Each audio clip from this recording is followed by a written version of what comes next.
Boasera. Bonsoir. Molweni. Karibu. Abshe. Goeienaand. Realebo. Ladies and gentlemen, tonight amongst our midst, we have yourselves as participants. You are our dignitaries. Above all, we have other dignitaries as we know protocol. I would like to acknowledge the presence in our midst, in particular, our former state president, the UNISA Chancellor, Dr. Thabo Mbeki, in our midst.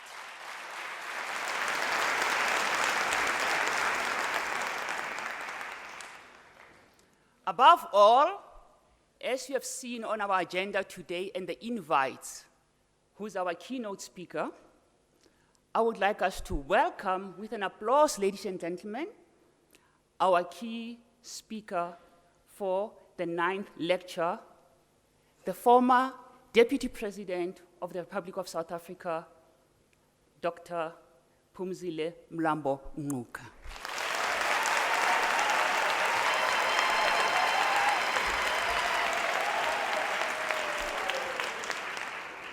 Tonight, it's not an evening to read CVs or bios. You are all online, you can Google, but you are lucky. We wasted paper, we didn't go green, we printed, and you can see, for those who are challenged. Without further ado, colleagues, dignitaries, I just want to ensure that we are aware that the 9th Thabo Mbeki African Lecture taking place today actually takes place 2 years before the end of the African Women's Decade 2010-2020, which makes the conversations today timely and critical. It's befitting for us delegates, dignitaries, participants, to acknowledge that we also have the media amongst our midst. The reason why I'm requesting that we refrain from moving about our cell phones, the flash, because it's going to impact on our live debates and discussions. Having said that, I would also request that at the end of the proceedings, we wait for our dignitaries to leave the hall. Then we can all take our seats, move from our seats and go. Having said that, I would like then to welcome the Vice Chancellor and the Principal of the University of South Africa, Professor Mandla Makanya, to welcome you all.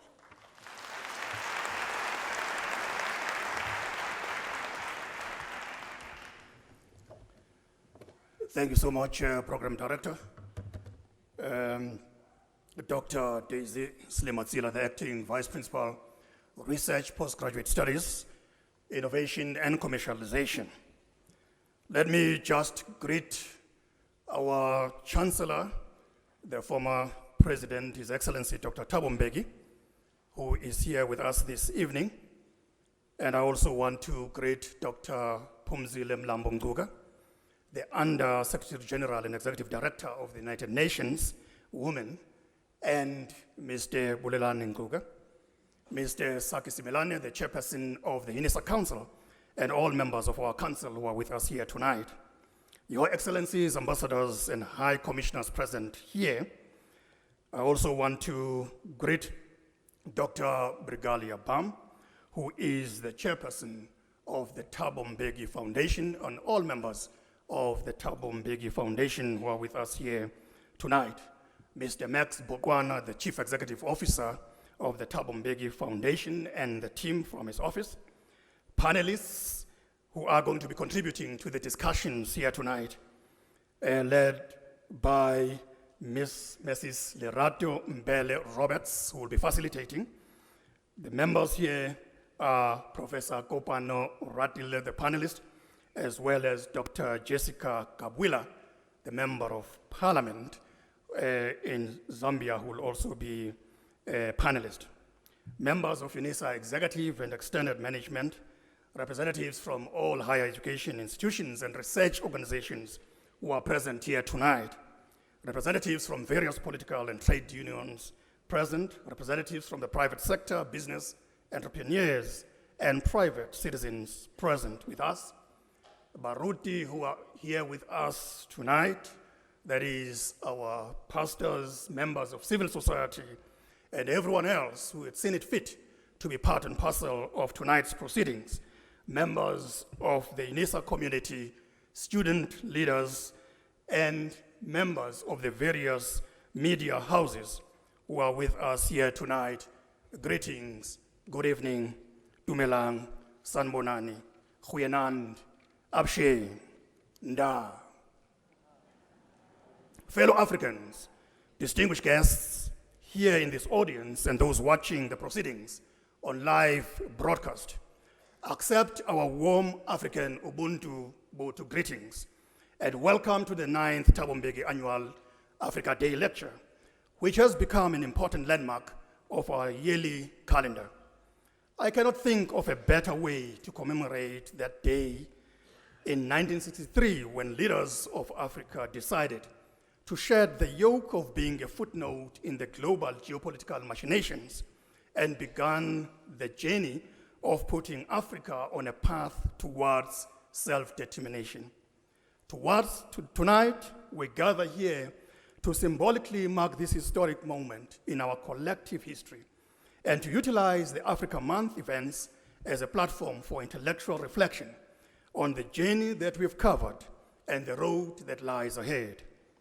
Given the current African socio-economic and political condition and the reality of being a marginal player, the fast-changing global political and financial landscape, and the tidal wave of the fourth industrial revolution, we do not have the luxury of indulging in endless celebrations. Rather, we should be contemplating strategies that will unleash Africa's development and propel us into the future.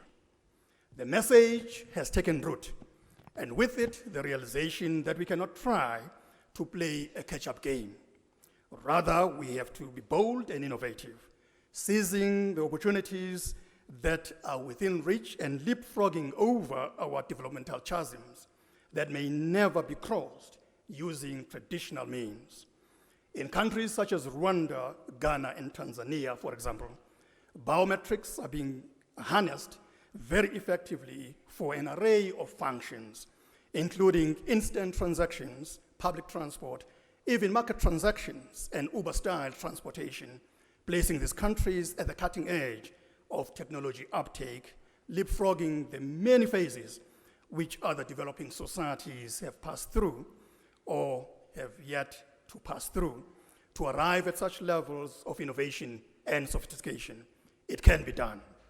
Thus far, in the Africa Rising narrative, there has been an emphasis on the demographic dividend of a youthful population and an abundance of natural resources, but with little or no mention of women, who have always been the backbone of African economies. Even the current discourse on decolonization and Africanization of our higher education, we've defaulted on the fault lines with little, if any, on the focus on gender dynamics. I'm therefore thrilled that the theme of this lecture presses a reset button and reboots this discourse by placing women and gender issues at the very heart of this debate, with the hope and indeed the intention that we shall sustain this vigilance long after this lecture. The current stories and horrible statistics of gender-based violence and the continued economic marginalization of women offers stark evidence that patriarchy is still alive and violently kicking. The head of UN Women and our first female deputy president in our country, and we are proud of that, Dr. Phumzile Mlambo-Ngcuka, is a veteran of women's struggle for gender justice and empowerment. And therefore, she is the perfect choice when it comes to dealing with the issue of gender equity and women development. Our partnership with the Thabo Mbeki Foundation and our close association with the person globally recognized and the champion of African Renaissance movement, our own Chancellor, Dr. Thabo Mbeki, demonstrates a natural synergy of a university that aspires to be the African university shaping futures in the service of humanity. So close and committed is our relationship that we are also proud to have him as the Chancellor of this august university. This partnership has placed UNISA firmly on the African map, and as we continue doing so, we are breaking ground in terms of public discourse on our continent in the forums of this nature. In fact, I would like to challenge UNISA as well as the Thabo Mbeki Foundation, working with the Thabo Mbeki African Leadership Institute, to publish the lectures that have been delivered since we began this journey in a book format. And I would like to argue that that should happen within the shortest possible time frame. I'm also challenging them to produce periodic policy briefs that will guide African countries and policymakers on key interventions or development strategies as we embark on efforts to make real the African Union Agenda 2063 developmental goals or aspirations. I've been contemplating the idea of a dedicated library or resource center for women, about women, that will be hosted by this university together with a multi-stakeholder partnership, but led by ourselves and the Thabo Mbeki Foundation. This will be a lasting legacy and a reminder of the role that women have played in the African continent, as well as the African diasporan history. And it will include the great uncelebrated achievements that women continue to play today, from Queen Sheba of Ethiopia to Queen Anna Nzinga of Mbundu people of Angola, Nana Ya Asentewa of Asante in Ghana, Harriet Tubman and Maya Angelou in the USA, Queen Cleopatra of Egypt, our own recently departed Mama Winnie Madikizela Mandela, Mrs. Albertina Sisulu, who will have turned 100 years this year, and Miss Miriam Makeba, who passed on 10 years ago.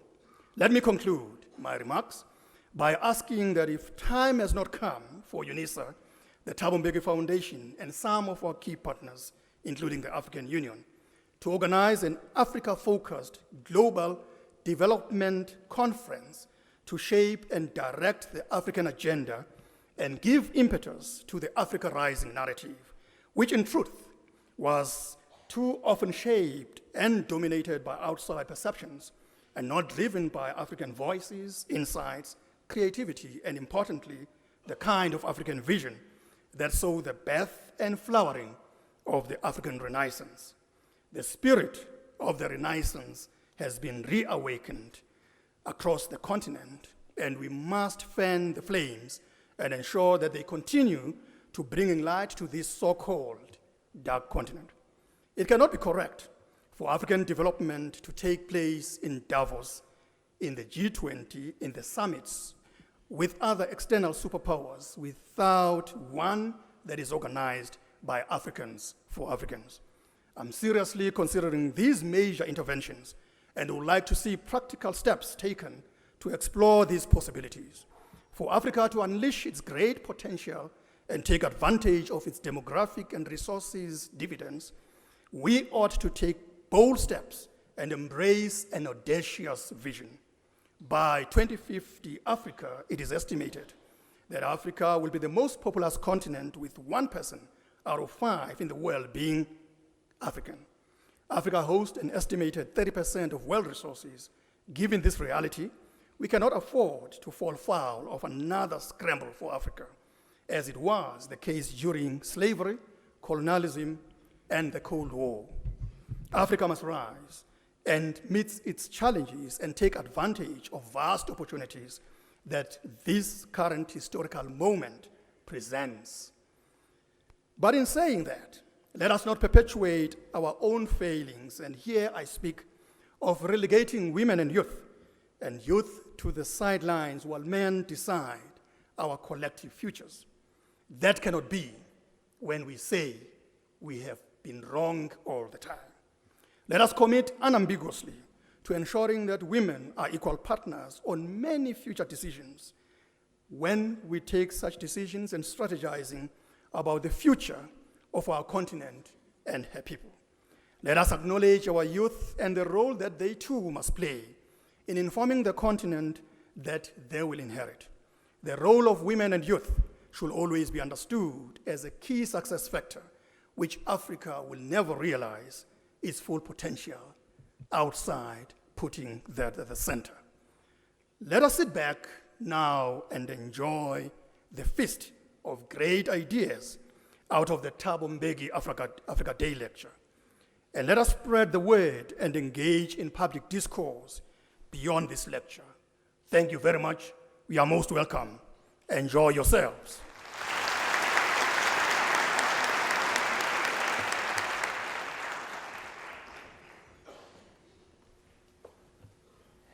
Thank you, VC.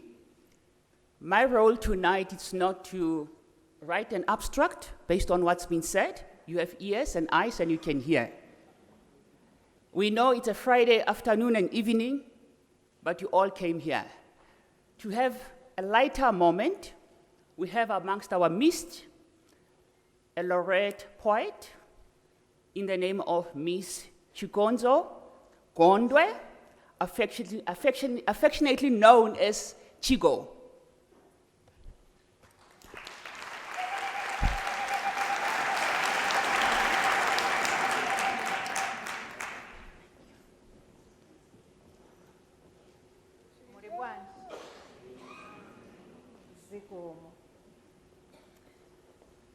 This one is for you, Mam Phumzile, and for all the women in here.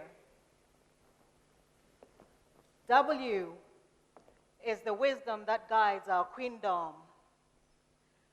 W is the warrior that takes a stand. W is the water that quenches our thirst for knowledge. And W is for the women that we are. You see, none can separate the girl from the child from the peer from the friend from the sister from the lover from the mother from the woman from I that nurtures generations as years go by. Lady of Africa, I can't sketch you as you live, as you work, as you love. I can't paint you with inks or pencils on canvas. Your eyes etch dreams in rivers and streams, in deserts and cities. You're a living portrait in life's gallery, Lady of Africa. Your portrait is living in our gallery. Now, gazing into your eyes that stare back into mine for what seems like a lifetime, I see love wrenching pain from the face of history so we can live again, breathe again, rise again. The floodgates of heaven open to rain blessings on your path and mine. Faith leads us home, hope at the break of dawn.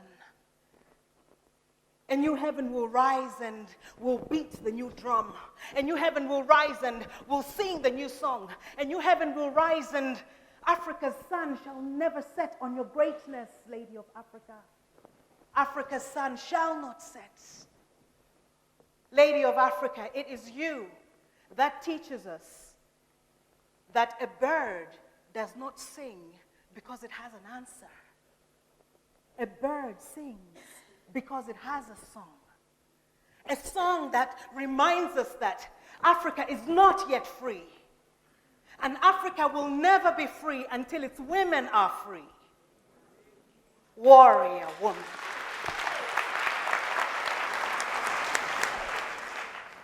Warrior woman. Business woman. Revolutionary woman. You see, sometimes people will hold you back because they don't see the vision that you see. Maybe they're afraid for you and they want to protect you. Maybe they themselves are unable to reach the great heights that you set for yourself, but continue to strive and hold on to your pride, and Africa's sun shall never set on your greatness, Lady of Africa. Africa's sun shall not set. And I can't help but exemplify your excellent nurturing mind. Forward ever, I find pleasure in what you term leisure. Facing the challenges of my days with courage and consistency, your cry of joy to me is kind, true, merciful, generous, honest.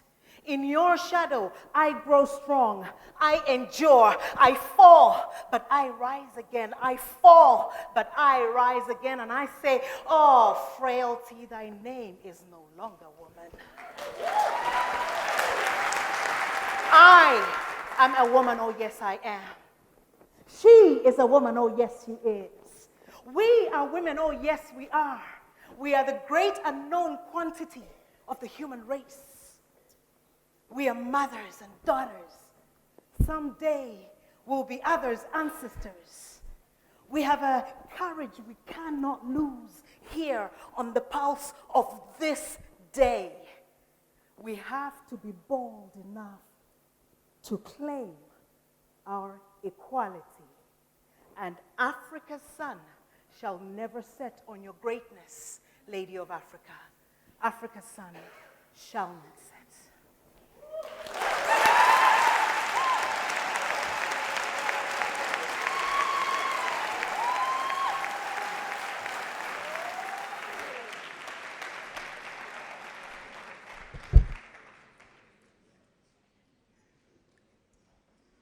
Let's fasten our seat belts. Those who have never been on a plane before, you know what it feels like to be on your first takeoff. We have, as we said, amongst our midst, the Honorable Dr. Phumzile Mlambo-Ngcuka. Let's welcome her on stage as she's going to serenade us through the thoughts and for us to feast on great ideas, as attested by Professor Mandla Makanya. Let's serenade Dr. Mlambo-Ngcuka.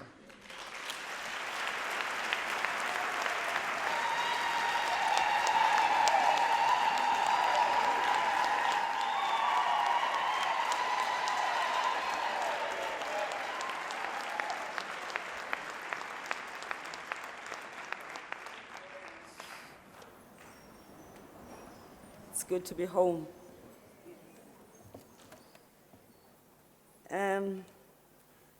Thank you for this opportunity, President Mbeki. I wouldn't have missed it for anything. Thank you, Prof, for always welcoming us in this manner here.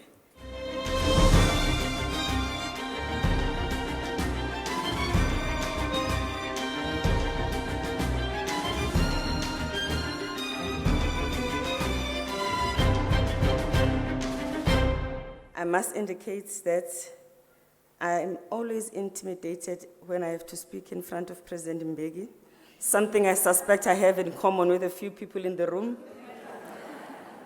But I was not gonna come. I am excited to be here, and I do want to express my appreciation to the President for important learning moments I took with me from the experience of working with him, which include lessons, the way I interpreted them. Something like, he taught me that whenever you are in charge, set the bar high and dare to dare. He never said it, but I think he said it. I also learned from him that you must always support members of your team, especially if they get into trouble for doing the right thing, because he did it to us. This is a lessons that I cherish. It's never too late to do an exit interview.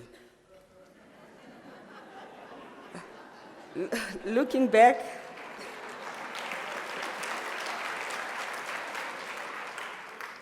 Looking back, I can summarize my experience in government as having been an opportunity to work for an institution I was proud of, which was our government, bosses I respected, both Madiba and President Mbeki, and doing a job that I loved. And it really felt good to be an African. So I have to say, if you haven't had the experience of working for an institution you respect, you are proud of, a boss you respect, and doing a job that you love, sorry, I had that opportunity. Today, it is Africa Day. Today, it is also a special day for those people who believe in Africa. On this day, the Africa Day of 2018, we are discussing a subject of gender equality and women's empowerment, and how it intersects with our quest for development and poverty eradication, and the paradigm that we need to create for that to happen effectively. I think the topic correctly suggests that we reconsider the paradigm within which we conduct our work of advancing gender equality and development in order to eradicate poverty. But allow me to first also pay a tribute to Mama Albertina Sisulu as we celebrate her life that was lived with purpose for a purpose. In the face of tremendous adversities, the purpose never changed. Her dignified leadership continues to inspire us, and her advocacy for the emancipation of women will never be forgotten. Malibongwe. Allow me to also to recognize some wonderful young Africans, people who inspire us. I want to recognize in absentia a young sister to me who's my boss, Amina Mohammed of Nigeria, who is the Deputy Secretary General of the UN. I want to give a shout out to Casta Semenya.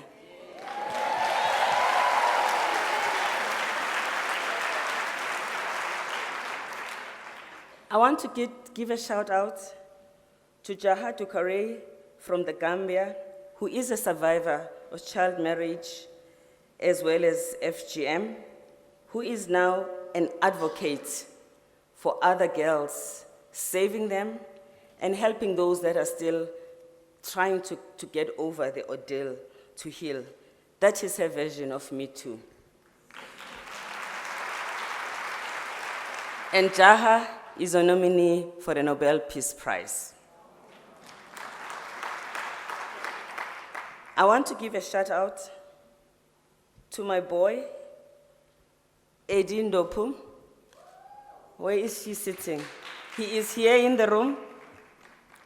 Eddie is on his wheelchair bound with a condition that is very complicated to explain because it's very scientific. I forget the name. But Eddie has just graduated from Oxford University.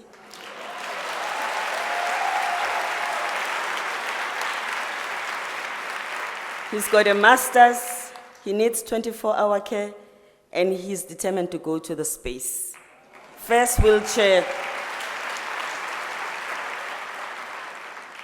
And he reminds us, and I remind you, that 10% of the people in the world have a disability. It's one of the biggest minorities that we have. So there are so many people like this in Africa. Whenever we have an opportunity to celebrate them, let us please celebrate them. A day like this, we will be busy and just celebrate them. There is also another young person I just want to celebrate today. Her name is Natalia Wambui of Kenya. She's 10 years old, and she's already authored 3 books.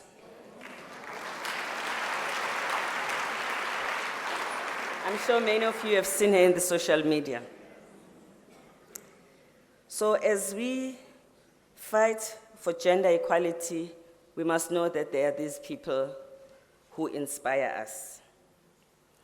The fight for gender equality and women's empowerment is universal and important for men and women. It's important for all women, no matter where they live. It is important that when we think about changing the paradigm, this includes a universal approach to fighting for gender equality. Across the world, gender inequality affects women, including those who live in societies that are more gender equal, who could be also affluent.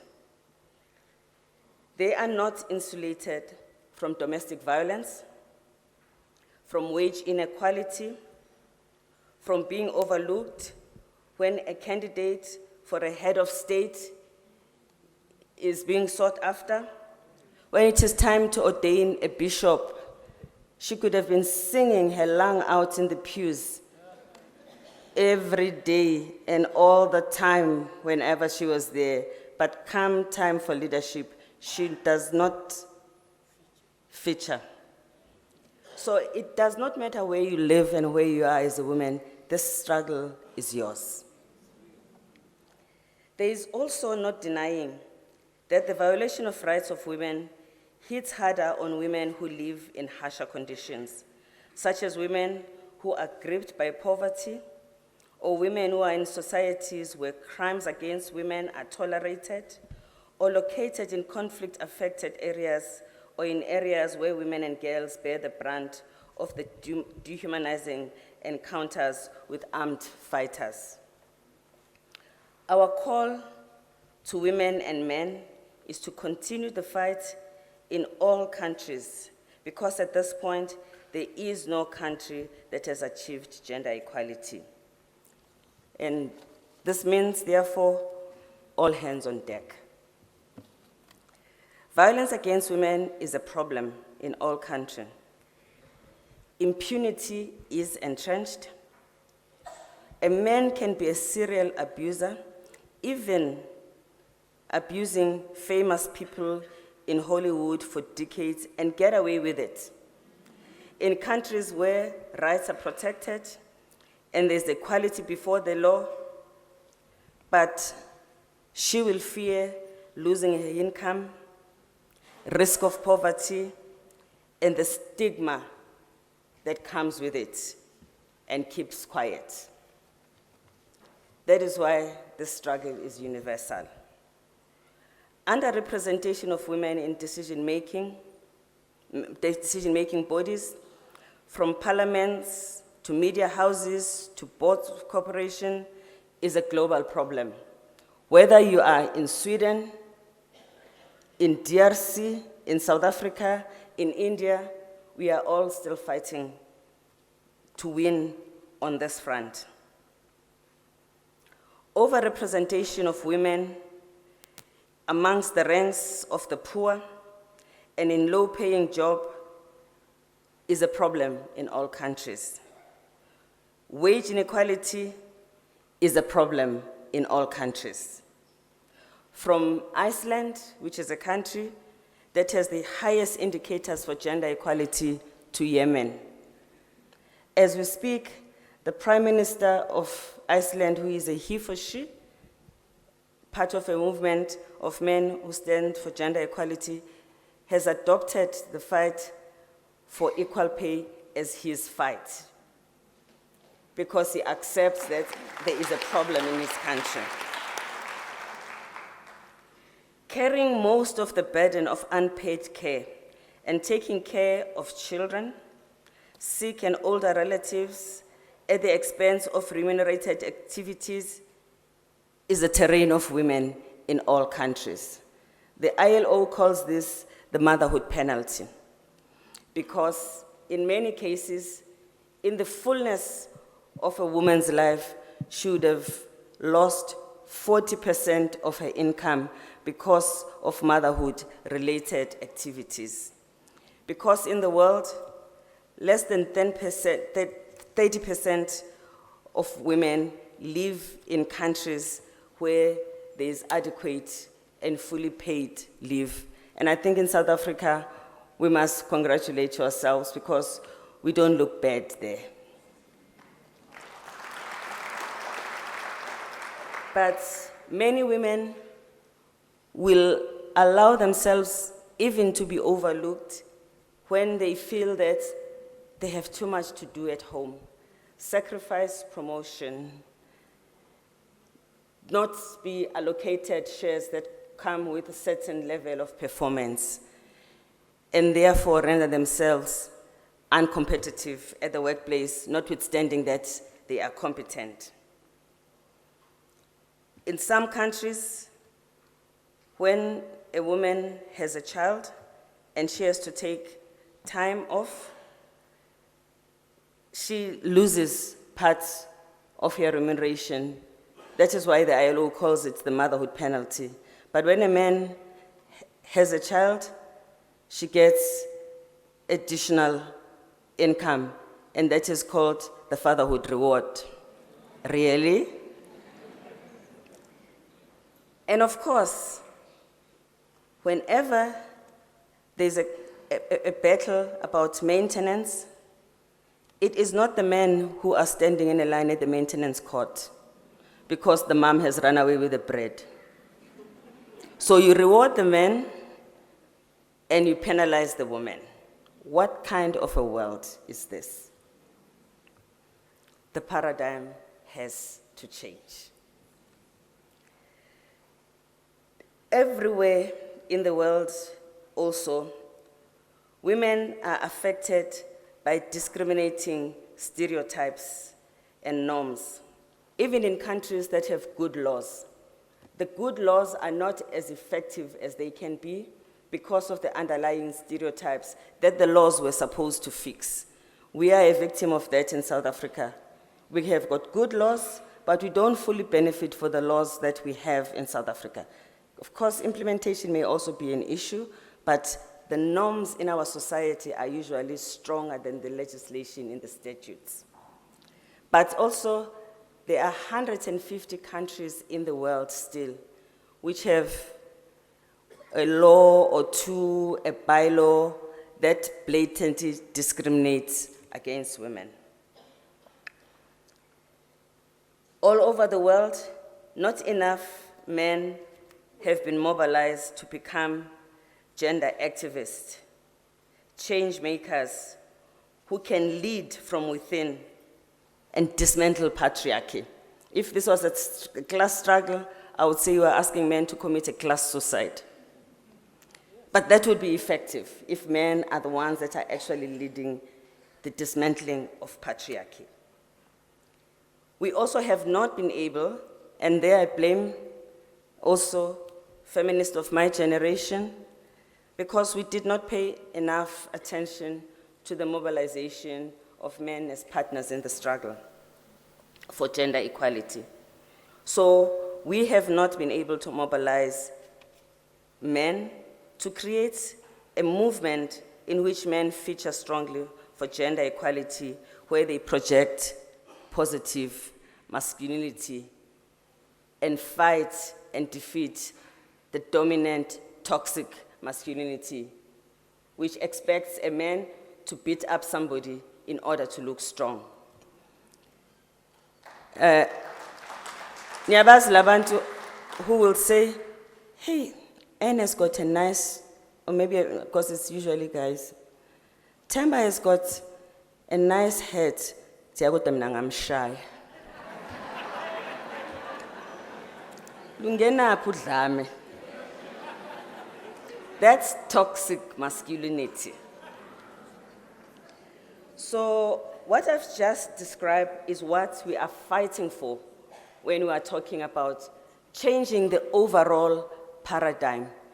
The many things that we do, the initiatives that we have that are fighting gender equality will never give us the results that we want, not unless the overarching ecosystem also changes. It is not about fixing the women.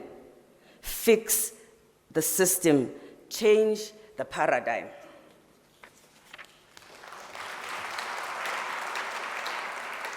Today, we celebrate Africa Day.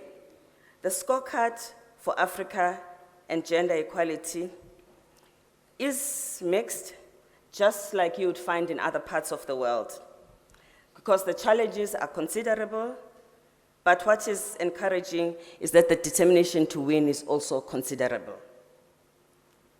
So there is no way we can give up.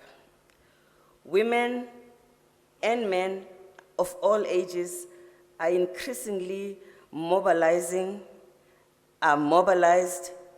in order to make sure that they will rise up to the needs of this continent. The AU has been a positive force for gender equality, even when it has not been able to act on the commitment.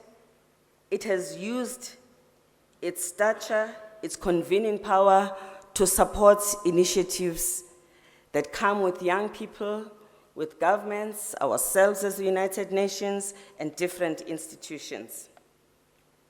It has also been able to mobilize governments to work together, in particular, to pass and adopt legislation that advances gender equality. African women are also taking steps towards building their own movement and strengthening the movements and the organizations they have, in part to ensure that the fight for development and the fight against poverty is also about changing power relations, because we are not fighting for development and power that will make us subservient. In the few months, in last month, we convened in Addis Ababa to inaugurate the African Women Leaders Network, a network that we intend to roll out in the 54 countries in Africa.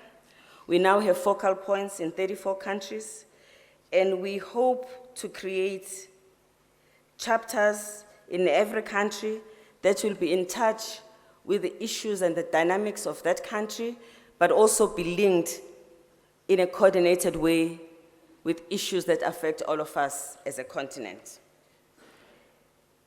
The African Women Leaders Network also encourage women to run for office, and we will actively protect women who are considering to run for office, who are in office, from some of the violence that is increasingly being reported that women experience when they are in office. The intimidation that will make a woman resign and someone else takes over her constituency.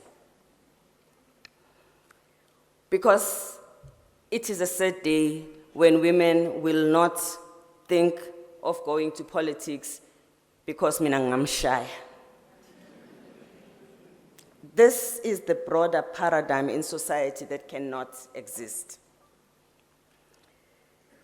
We are also, as the African Women's Leaders Network, focused on women, peace, and security, ensuring that women are actively involved in preventing conflict as mediators and peace activists, in protecting peace in their countries, in participating in peace talks, and making sure that at the peace table, they are able to present the issues that are important to people. It is important for the belligerents to make peace in a peace table. Women feel strongly it is important that communities reconcile when there has been a war.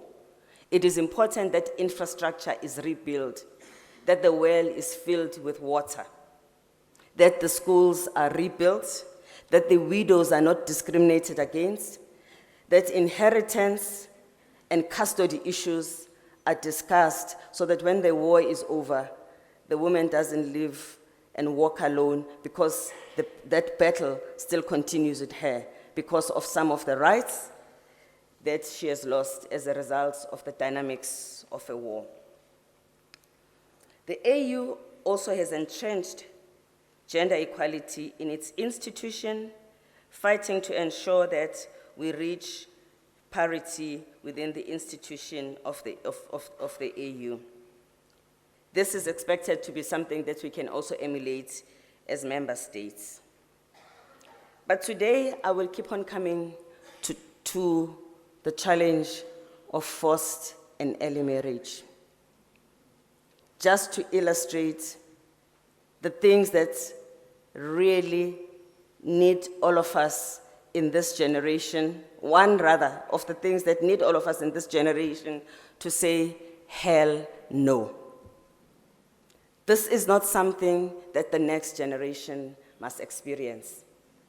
We need to fight and win this and other battles as this generation. I am also picking on this because it affects the innocent little girl, the best thing that we have. When we talk about the demographic dividend in Africa, it is that girl that we give up on when she is 12 and her life is over. Because at that time, she signs a contract with poverty. It is, I think, within us, in our different formations, to unite in order to make sure that we change this trajectory. Sub-Saharan Africa has also contributed to the promotion on women's leadership and provided best practice for other countries and for other regions. 15 countries in sub-Saharan Africa have demonstrated that female representation in national parliament can make the needle move faster and far. South Africa is one of those countries. But there's a lot that we have done. And we must get back to business. Based on a joint report that UNOM did last year in 2017, a study that we conducted in 99 countries, we found that globally, women between the ages of 24 and 35, which are the peak years for earning and for reproductive activities, are the poorest in the world in developed and developing countries. Women of this age group are likely to be poorer than their male counterparts. Clearly, the responsibility for reconciling paid work and family responsibilities falls disproportionately on her shoulders, with huge consequences for their incomes, rights, and livelihood. Because then it is where you also surrender to abuse, because you don't have plan B. The widening gender gap after the age of 24 also coincides with a time when you actually need resources in order to take care of your life and that of your children. What was disturbing for this study was to see that for sub-Saharan Africa, this starts very early because our children are being married off so early. In some regions where they are able to start a bit late and a bit mature, they actually can assert themselves and get out quickly. When they start early, also, chances are that they have not been at school for a long time. So that also works against them. And in many countries, there isn't second chance education. So this is it for many women. We did the study because we wanted to target the most vulnerable age group of women in society and parts of the world. We looked at the countries in Africa where the problem was more complex. It was indeed in those countries where early marriage is rife, even worse when it is also a country in conflict. South Africa also exhibited the same pattern. What was also interesting about South Africa was that we also did a model to look at how we could turn this around using the regulatory framework of South Africa. Just by providing universal access to childcare in South Africa, we would turn the situation around dramatically, create more than 2 million jobs, enhance school readiness for the children, and give back women the choice to go to the labor market. So this is like tick, tick, tick, tick. This is one of those choices that hopefully will be easy to make. So gender inequality in the labor market alone costs sub-Saharan Africa about $95 billion annually between the ages 2010 and 2014, peaking at 105 billion in 2014, according to the UNDP Human Development Index report. These results confirm that Africa is missing its full growth potential because a sizable portion of its growth reserve women is not being fully utilized and supported economically to be productive. And of course, this contributes towards women being disproportionately represented amongst the poor. We have joined hands with the IMF to look at how we can convince ministers of finance to be the one that are leading the change of this paradigm, because because you present them with the money, then they understand the cost of discrimination in our countries. We are 102 billion Africans, 600 million women, 200 million are between the ages of 15 and 24, and 10% of the population is disabled. Gender-responsive and context-specific budget can go a long way towards making sure that all these categories of people are as productive as we need to be. There is also evidence that indicates that our inability to invest in women's enterprises, in this case, farmers, costs us a lot on food security. Evidence indicates that if women farmers had the same access to productive resources as men, they will increase yields on their farms by 20 to 30%, raising total agricultural outputs in their countries by 2.5 to 4%. This would reduce the number of hungry people in the world by around 12 to 17%. Almost 60% of employed women in sub-Saharan Africa actually work in the informal sector. So again, that denies them the opportunity to have sustainable earnings.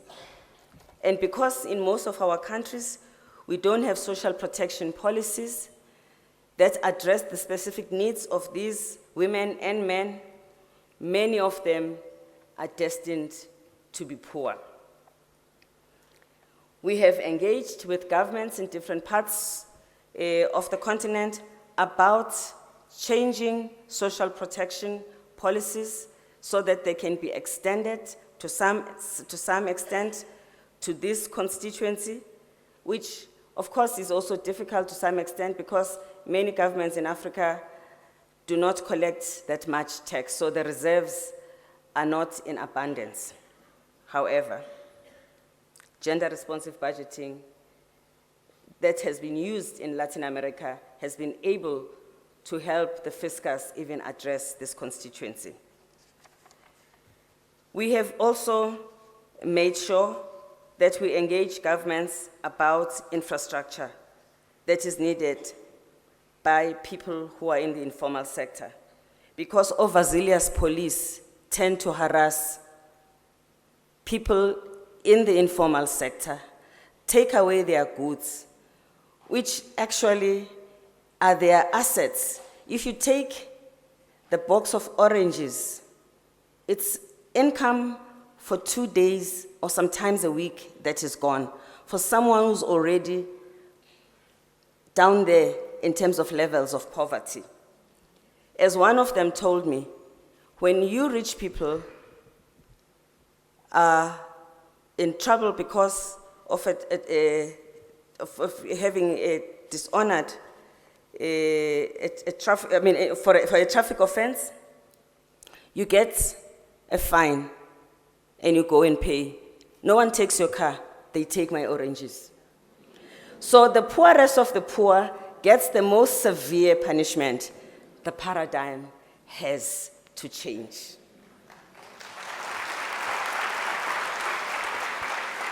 These women sit in the markets. Many of you have seen them in Nigeria, in East Africa. They sleep there. They educate children who become judges and professors and presidents.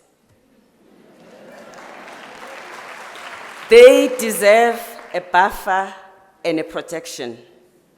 They're actually the ones who are the shock absorbers for the state against poverty, in the same way that girls are the shock absorbers for the state when we fail to deliver infrastructure. A girl with her wobble little feet has to go to the river to get water to quench the thirst of a muscular man sitting at home. And sometimes she's raped, bitten by a snake. It is because a council in Nchonje imali infrastructure, there is no water in the home. A 5-year-old has to pay the price. So we really need to look at all of these things and connect them so that even when we do, how am I doing for time? We must make sure that we are actually removing the systemic barriers that must not recur in the next generation. South Africa, let me just firstly talk about Ethiopia. An interesting country to learn from. So Africa has, in the top 10 fastest growing countries, 6 of its own. Ghana, Ethiopia, Cote d'Ivoire, Djibouti, Cambodia, Bhutan, Senegal, Tanzania, Philippines, and India are the 10 fastest growing economies in the world, and 6 are from Africa. Kwaban.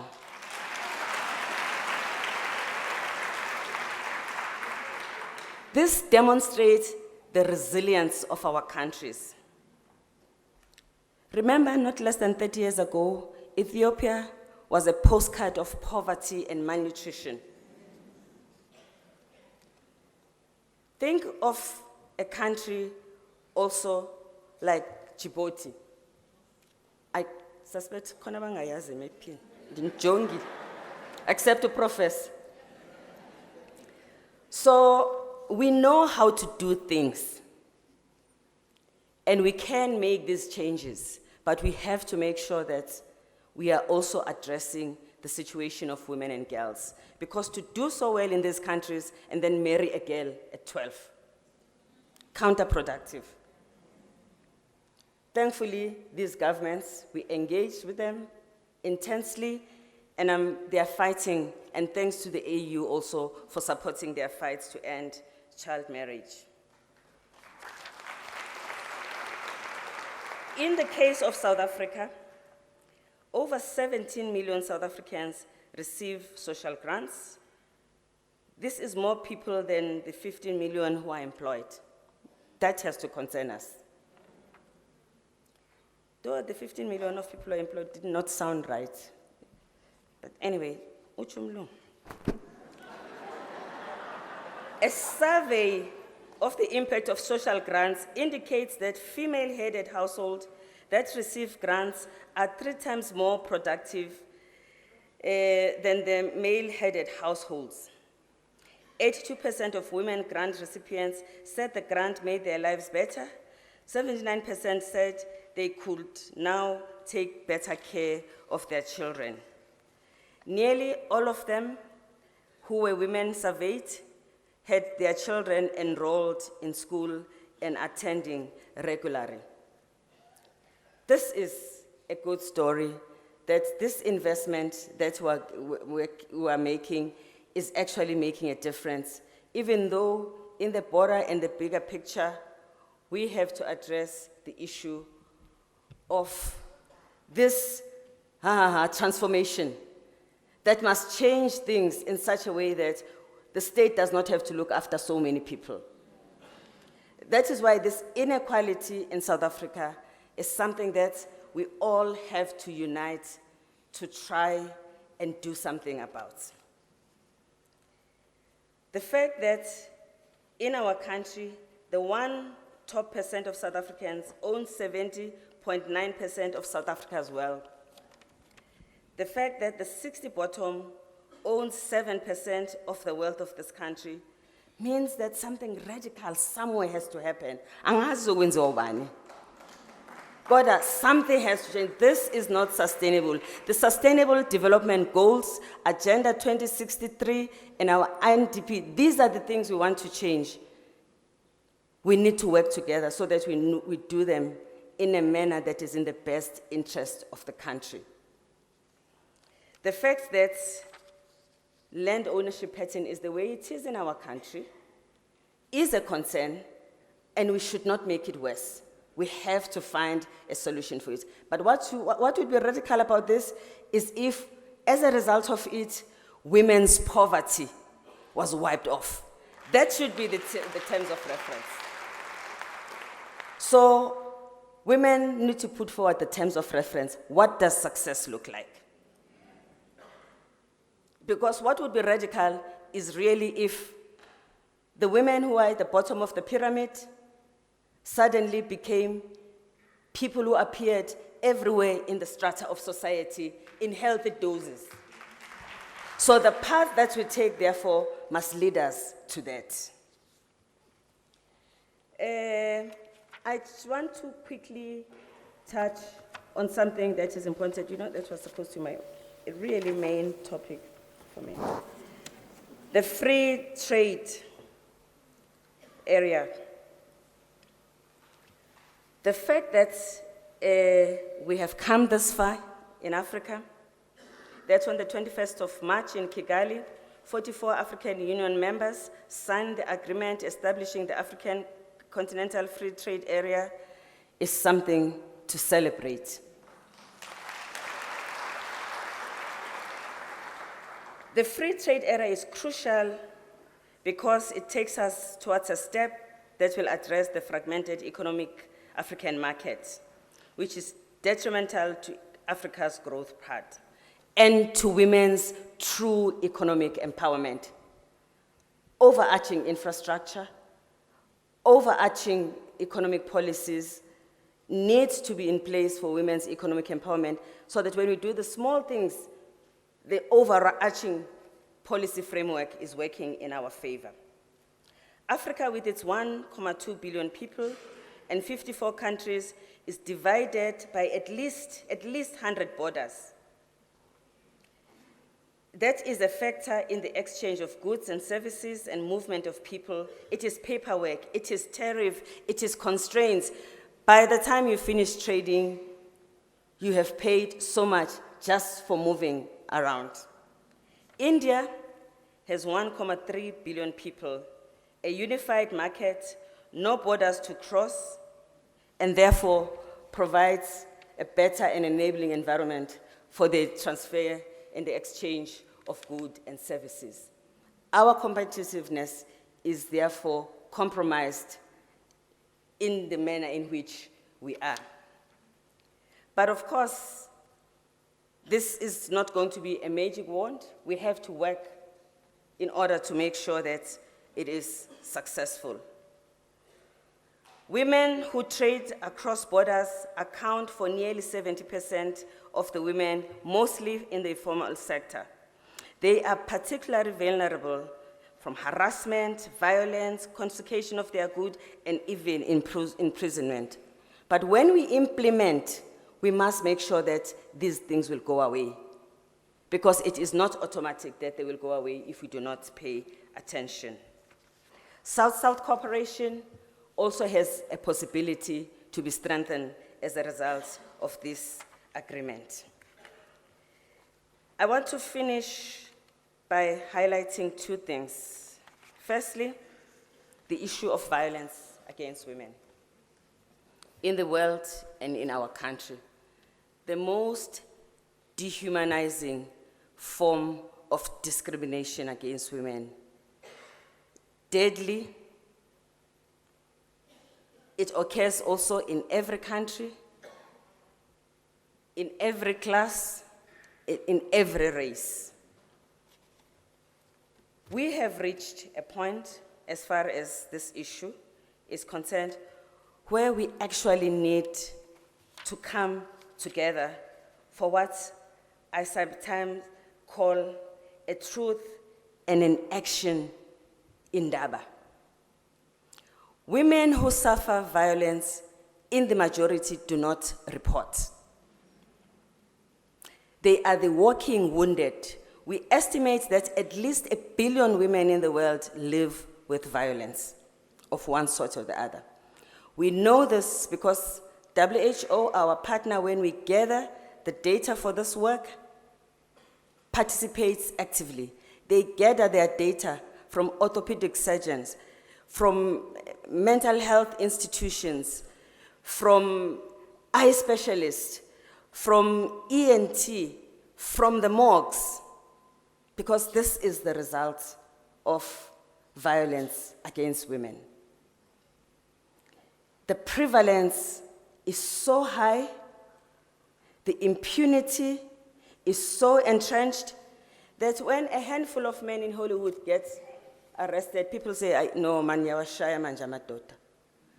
More than 1 billion women living in violence, a handful of men ngabala ngesandla sam, one hand, then this is a crisis. Of course, we want due process. We do not want any way to trivialize this issue so that men are accused wrongly. But the prevalence and the impact this has on society is such that time is up. Something significant has to do. We come together, magiwe phansi komthunzi sisishila. And omama no tata belikhaya ekuthiwa iAfrica, okuthiwa in the world, we need to think about how we are going to change this. Because as policymakers, can you imagine if every woman who has a reason to report did report and there was justice? Countries would fall because of the prevalence and where it happens, and the fact that it is usually people who have power who use this power over other people. And therefore, if justice was carried, it would mean that many of the people who have power would have to pay the price and there would be consequences. So I'm not asking for a truth on reconciliation between perpetrators and abuse, but I'm asking for something to begin to happen so that we can try to address these issues and find a way of turning around the way society is and how this has been normalized. We need a men's movement, people. We need a men's movement. We cannot allow society and the next generation to experience this. South Africa is bidding for a seat in the Security Council. There will be a vote on the 6th of June. I think we will win, but we'll be going there in the most divided, the most challenging situation ever. I remember when we were there, the last 2 times, we were able to make an impact. We were strong, we were respected in the world, we could punch above our weight. You know? And the environment is not enabling. I hope that we will support our government in this very important task. My wish that, of course, we carry Africa's agenda, as the President also said in his speech this morning, but also that we use the opportunity to address the value system that underpins the multilateral system that is now being questioned and is in a crisis. I also hope that we'll be able to use this opportunity to address some of the emerging issues in the peace and security arena. For instance, the engagement with non-state armed forces who now dominate the wars that are protected, that are fought out there. And in those wars, there is no Rome Statute to go to.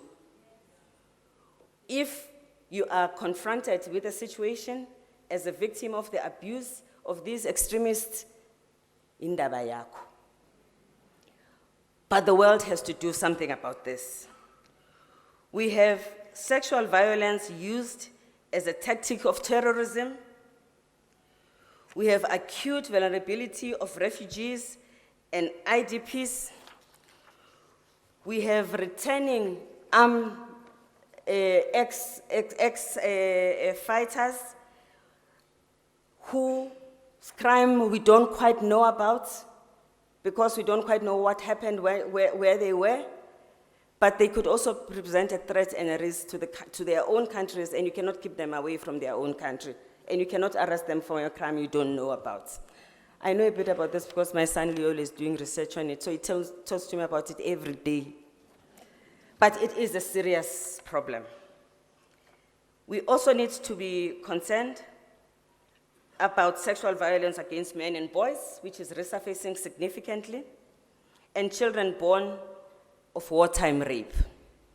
This is the Security Council we are getting into. We must stand for this value system. We must fight for these people who are victims, underdogs, survivors, because as South Africa, we are better than that. Thank you.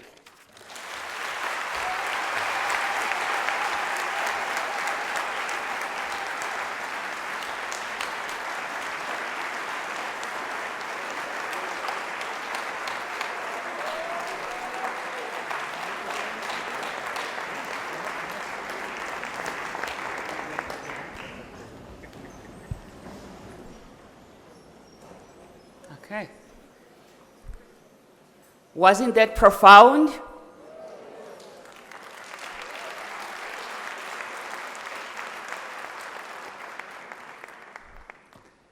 Dr. Mlambo, we need you on stage. Dr. Mlambo-Ngcuka, we need you on stage.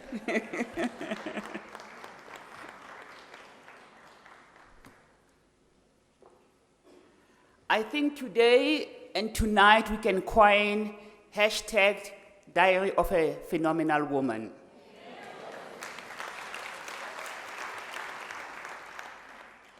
Without further ado, let's welcome our panel facilitator, Ms. Lerato Mbele Roberts. She needs no introduction, we know her. Our other panel members, distinguished panel members, we have our Dr. Jessica Kabilwa and our own UNISA Professor Kopano Ratele with our own first and one and only former Deputy President, Dr. Mlambo-Ngcuka.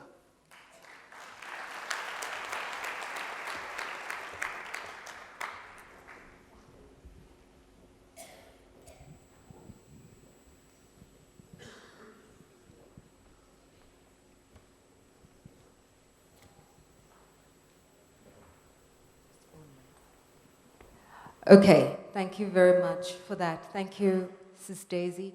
Thank you very much for a comprehensive presentation on the state of gender equality and women's empowerment in Africa. And also thank you for the levity with which you delivered your lecture, because these are hard and complex issues. And at times they're heavy on our heart, and they weigh heavily on our heart. So thank you for the lighter moments where you can just see something and give us something to laugh about in the midst of Well, the panel discussion will be continuing, and if you want to continue to listen in or watch in on that debate that will be taking place, we are streaming it live on our YouTube channel. That is the SABC News YouTube channel. I think SAFM is also carrying that debate, the panel discussion, live on SAFM, so you can catch that debate live on SAFM as well as the SABC News channel. But quite interesting aspects that Phumzile Mlambo-Ngcuka have touched on, quite specifically the issue around violence against women. She said about 1 billion women walk around, quote unquote, the walking wounded, who do not report the crimes against violence, the crimes of violence that have been perpetrated against them. And she said that even men should come out, and there should be a men's movement to ensure that our girls, to ensure that our women feel protected in the world. But something else that she touched on was the issue around forced marriages, as well as young girls being married off at a very young age.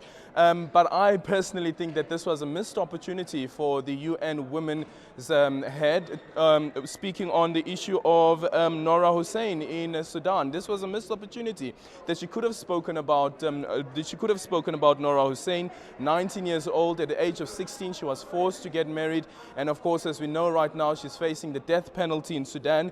We understand that she is appealing that death penalty sentence that has been handed out. The United Nations has come out and said that they are pleading for leniency. However, though, Phumzile Mlambo-Ngcuka could have done that here today as well, considering the number of people who are following this debate that is happening here and this discussion that is happening here live around the state of women in the country and the state of women across the world. She also spoke about the Security Council. As you know, that South Africa is bidding for a non-permanent seat on the Security Council. That elections will be taking place next month. And she says that she believes that South Africa would win a seat. However, it will be a difficult and challenging time for the country, considering the state in which the world finds itself now. And as we normally say on social media, shade has been thrown, and certainly shade being thrown against against the President of the United States, Donald Trump, as many has been arguing that multinationalism is under the attack. Multinationalism is being challenged as it stands at the moment. She also spoke about sexual violence as a tactic of terrorism. As we know that various countries face conflicts that are currently taking place, and who takes care of those women and children who are raped during these conflicts that take place, and the children who are birthed from these rapes that are taking place. The end of this program, of course, as we've indicated, that the panel discussion is continuing, and you can watch that panel discussion on our YouTube channel and also follow it on SAFM. Right now, let's go straight back to you guys in studio.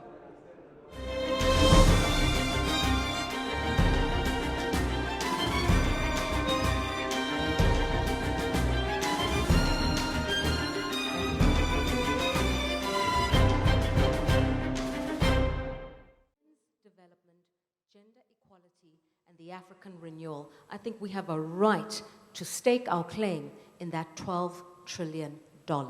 So, ladies and gentlemen, let's begin. Let me start with you, Dr. Kabwila from Malawi. Thank you so much for being here. Jesse, just a very short, succinct submission. What do you make of this topic, gender equality, women's development, and how that can catalyze the African renewal? Let me start by clarifying, or you did mention, I'm not from Zambia, I'm from Malawi. I know that I was mentioned as a Zambian, but they're my neighbors, so it's not a problem. For me, when I heard this topic, I want to say from the onset, what came to my mind is the girl who is about to be killed in Sudan for attacking a person who raped her. I think as we do this talk, let's remember that there are people who are actually dying because of the failure to have inequality. And I'm saying this because in front of me, there is the former president. I think we should get out of this place with a tangible thing. We should do something. From this lecture, we should present a petition that she should not be assassinated. Even if it means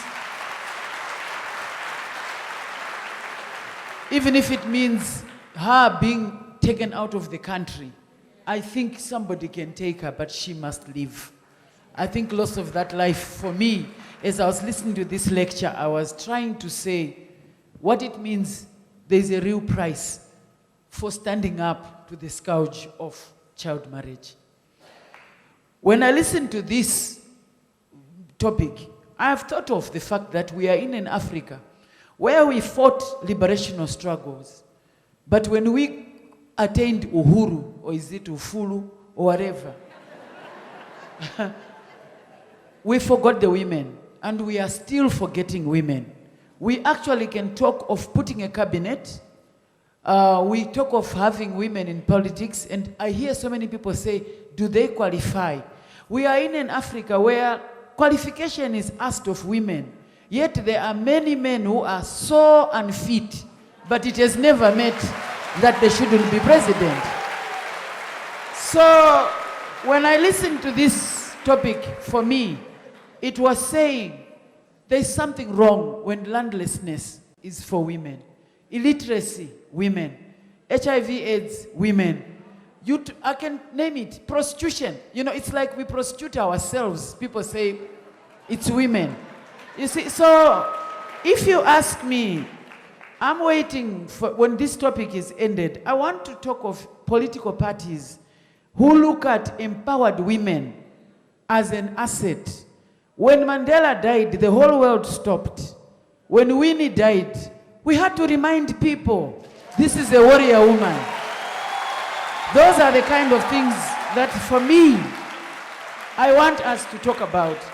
I want to know that when will Africa talk of rising and say, Africa, 52% are women?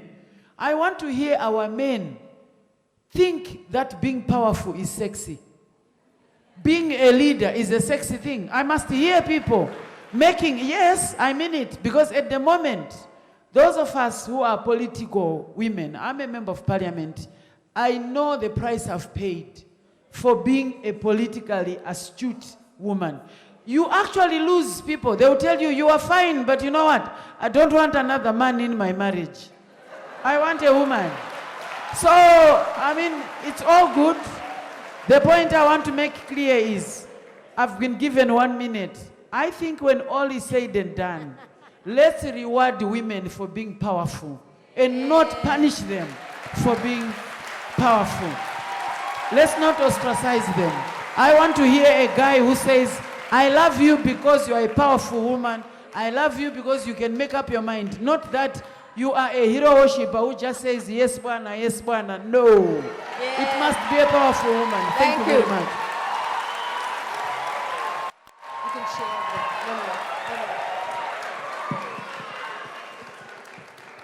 So should we just end the debate right there? Full stop.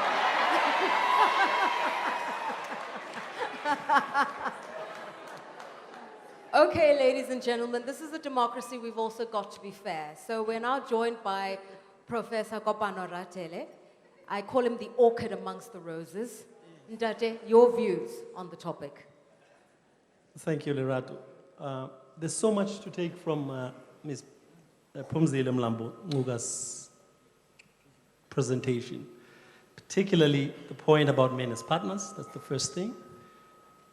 When she spoke about girls in particular, and then the last part, there's so many, but the last part about the issue of violence against women is the gravest form of discrimination.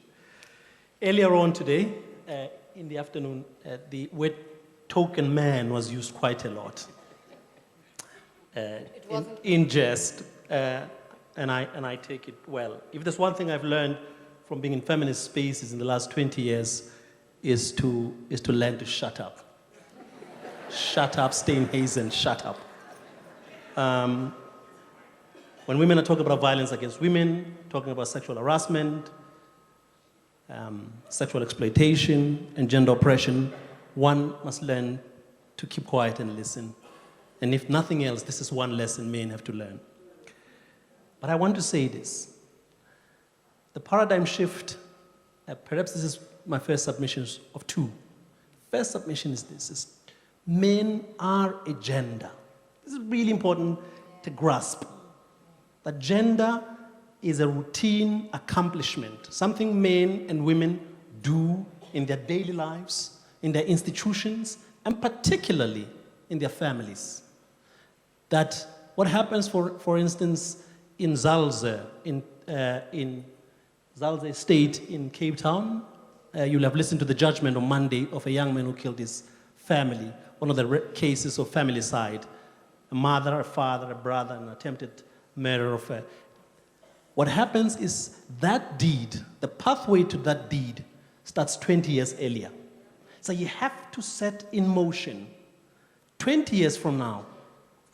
Well, if you want to look at 20 years from now, you have to set it today. You have to put the seeds of gender equality today. In a recent study we've just completed, a national study, we found that in South Africa, as a matter of fact, over 80% of men and women say they are gender equal. So something doesn't quite match up. It means they know the language of gender equality. But of course, when you ask way down about what they do in practice, the numbers fall down to 50%. Do you talk to your girl child about sexual consent, your boy child about sexual consent? It falls down to 50%. So my last submission is this. If you give, and we have to do this, if we give girl children an empowered, feminist, amazing education, without educating a boy or child to be caring, to be egalitarian, to be progressive in their masculinities, we are leaving that boy child to the attractions of a violent patriarchal masculinity and the harm they will do to girls and to women later in life. So thank you both for your submissions. So what I'd like us to do between the three of us is bring out some core themes that were brought out in the lecture, interrogate them a little bit, and then we will go back to Dr. Mlambo-Ngcuka and ask her to help point us in the direction that we should be going. Often we discuss problems, seldom we discuss solutions. So let's tackle the problems as quickly as we can, and then let's talk about fixing it. So, education was a theme that was brought up. The World Bank recently published a study, about 2 or 3 years ago actually, so maybe not so recent, but all the same. And they found that Africa had made tremendous strides in basic primary education. They found that for every 100 boys who are in school, there are 91 girls who are in school. That's the African average. Those are good figures. But that's primary school. Once we go into secondary school, the girls start to fall through the cracks. Once we go to university, the numbers dwindle even further. So we talk about educating the girl child, but it seems to me like we don't follow through. Is that a fair comment, Jesse? That is a fair comment.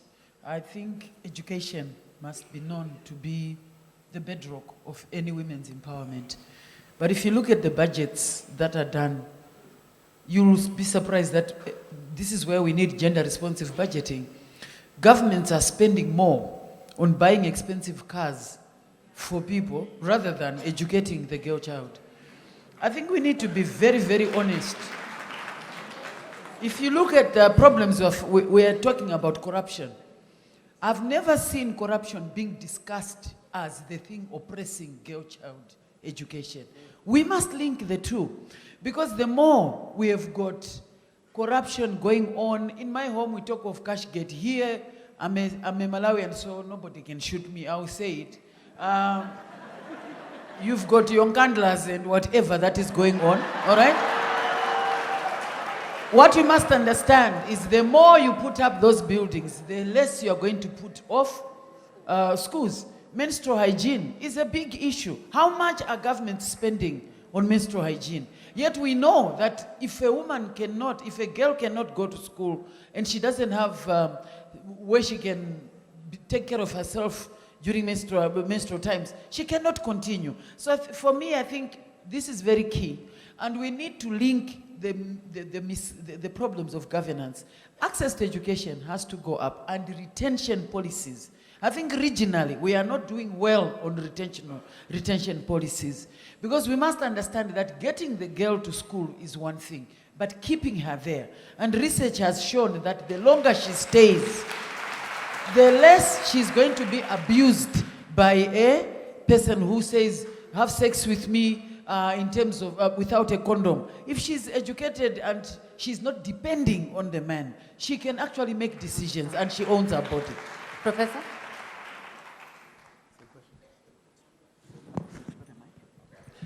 Well, I have been, as many of you here, interacting with students in the decolonization movement. And one of the things that both young women ask is, what's the use of decolonizing universities and education more generally if we are not safe in our residences? And this is really important. So access is really important, that we have to lift up the numbers, but we have to make educational spaces safe. We have to make the child who walks to school safe, right? And in that way, the work of educating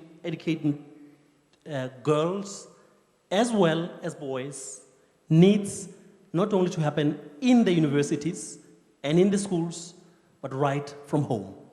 Okay. Healthcare was another issue that was raised. And a recent report suggests that globally, 66% of maternal deaths happen in Africa. And that's despite us being told that Africa has made significant improvements in the primary healthcare space. 66% of women who die before their time or at childbirth are still on the African continent. What can we do to improve the life expectancy of our women? I think the first step when it comes to healthcare, it directly would link to people like me in terms of legislation. I think, once again, Africa has the longest distance people have to walk in order to go to get services.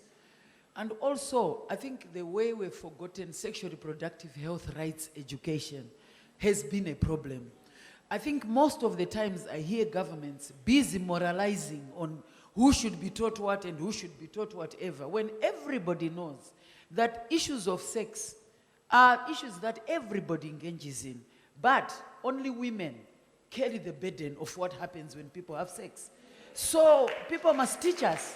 They must empower. So to me, it's about increase of SRHR. Women must own their bodies and be able to decide when to become mothers, what for, and how many children do they want to have. But if you look at us, culture, religion is all teaching us that you are here to compliment someone and they tell you what to do, which is very unfair. So as far as I'm concerned, healthcare needs to actually be pivoted on female self-determination. Let's empower women to make a decision on their bodies. That way, and then make sure the hospitals are there.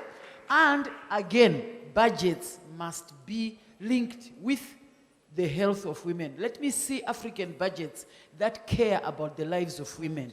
The debate on abortion must also think of what about the lives of women we are losing every day.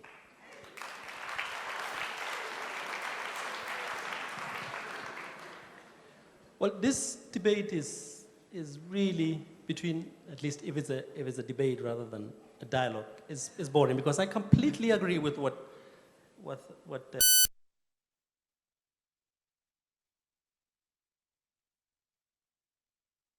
and in my experience, perhaps it's because this is a Thabo Mbeki Foundation lecture, Africa Day lecture, but men never attend gender equality talks. This is a really important thing to put up. So this is a good thing that men are here. And here's the pushback. So the men have to hear, we have to hear about lectures and inputs around gender equality and women's empowerment as related to Africa's renewal. Here is the pushback. That if you start to look at the data from across Africa, and I want to concentrate on South Africa, that all the indicators of leading causes of death, men outnumber women. Leading causes of death. What this means is, again, when you're thinking about gender, you have to think about specifics, you have to think about men as a gender, and that, of course, you want female-bodied persons in this particular case. But the most important thing, at least as far as I'm concerned, in thinking about policies, including health policies, are feminist policies.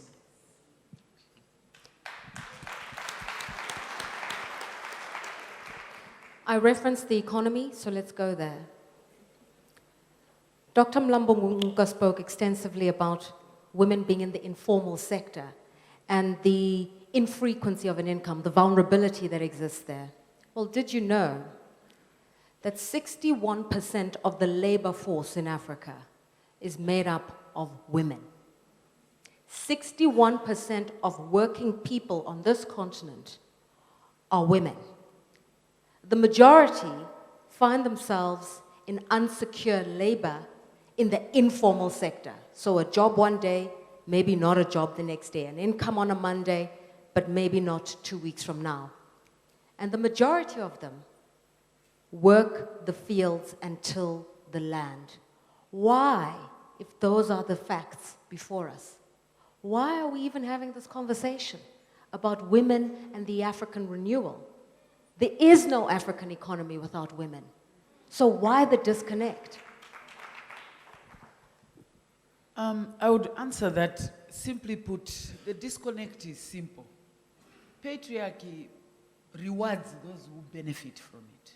As simple as all that.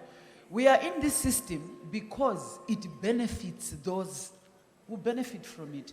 The patriarchal dividend is something that needs to be understood very clearly. It's very clear that if women were empowered, the whole world would benefit. Africa would benefit. But look, we are led by people who are not in this for people, but for themselves. As simple as all that. And to me, as long as we don't have servant leaders, as long as we have politicians who are in this to make sure that they siphon money of the government for the party and for themselves, we are not going to go anywhere. I don't think it's about people not knowing that it will benefit people. But how many politicians have you seen who care about the people, really? Most of them don't. They just use the people. So as far as I'm concerned, look, capitalism was built on the backs of African women. And now, the new capitalists we have, and the Africans who've taken over from the colonials, are also working on our backs. That is what is going on. So as far as I'm concerned, the issue is about looking at the gender pay gap. Let's make sure that is done justice to. Access to justice must be looked at. Because most of us, it's not that we are not being wronged, but we can't afford a lawyer to get it right. It's very, very expensive. I'll end by saying the simple issue here about employment and women is that we need to urgently destroy patriarchy in all its forms and the way people are benefiting from patriarchy.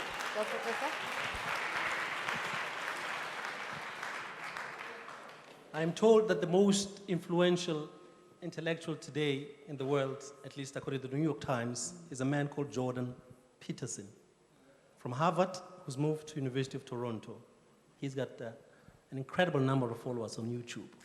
Now, what I said earlier about a subject such as this, such as gender equality, although we are agreed here, Jordan Peterson is appealing to young men because he's giving them a particular kind of message, which is a dangerous message, but it's quite appealing, that men have lost their masculinities. Now, about labor and the workforce, this touches on the question of time use, right? Not only time use and women working double shift, even the women in the middle classes, that they would work, be occupied at university, and they have to work when they get home. Women work the farms, they work at home. And clearly, something has to give. and something urgently, something way overdue. And of course, in addition to what you're talking about, informal labor, I am talking about unpaid labor. That somehow, if women could withdraw their labor, including this unpaid labor in the families, societies would fall apart. And if we can get this into the minds of men and young men in particular, that women are holding up, not just in the labor force, in labor, in families, with unpaid labor at home, that somehow we should be getting into their minds with this. And my final question is to all three, including you, Dr. Mlambo-Ngcuka. The word patriarchy has been bandied about today. And so many examples have been provided of how patriarchy in many ways has really broken our societies. You mentioned the child bride, domestic violence, rape. There was a time when it was said that in South Africa, every 4 minutes, a woman is raped. Well, every Monday when I read a South African newspaper, a young girl is beaten or shot or killed by her boyfriend. What needs to be done for women to be respected, protected, and loved by our men on the African continent? Such a difficult question, because I travel around the world, because the problem is everywhere, and we are struggling to find an intervention that really breaks the back of this harmful practice. Uganda has a program. It's one of those that we are now studying, and we are testing it in the South Pacific. In its simplest form, it is in a community where everyone who matters in that community is part of the program. From the police, the shopkeeper, everybody. And you literally keep almost something like a logbook on incidences. There's no one who can go home and beat some go home and have a fight with their partner because their partner has told about what happened at home, because everybody is accountable to each other. And they do door-to-door, they do visits, and so on. In 2 years, the incidence of violence in that it's a district dropped by 50%. And it's happened now, I think it's third year. We're trying it in Papua New Guinea, which is another, because the violence is so bad in Africa. The epicenter of violence in the world is actually in the Pacific. So you can imagine how worse and how horrible it is there. The second thing is the resilience of law enforcement. When there is no accountability and no consequence, men do it because they can. People become serial rapists because it just becomes a thing that you do. Like, some of you like to play games. It just becomes just a thing that somebody do. And we're trying to do a study now about whether you've got a lot of men who are rapists or a few men who rape a lot. And that would happen because of law enforcement. Because, you could do it again. And campuses, in some campuses, that is what was found, that it was the same handful of men, and sometimes they do it as gangs. It just becomes a game. So there is something to be said about how resilient our law enforcement is, and how law enforcement actually understand what is at stake. So investing in your police, in your magistrates, in everybody in the value chain, we have also seen it work in some of the countries. And some countries, the issue of drinking also becomes an issue because a lot of violence also happens after there has been some drinking. We actually have a program in South Africa with taverns in Klerksdorp, he for she, with the Catholic Bishops' Conference, which is actually, I think, going to give us an insight into how that environment where there's liquor can be oppressive, but also you could actually find people that are willing to do something about the problem. So there isn't a silver bullet right now, which is quite, if it does not come from UN Women, we run the biggest fund in the world on ending violence against women, which operates in 190 countries. And people women try all kinds of things. All kinds of things have been tried, but there isn't a country of the countries where we are active where I can say we've turned it around.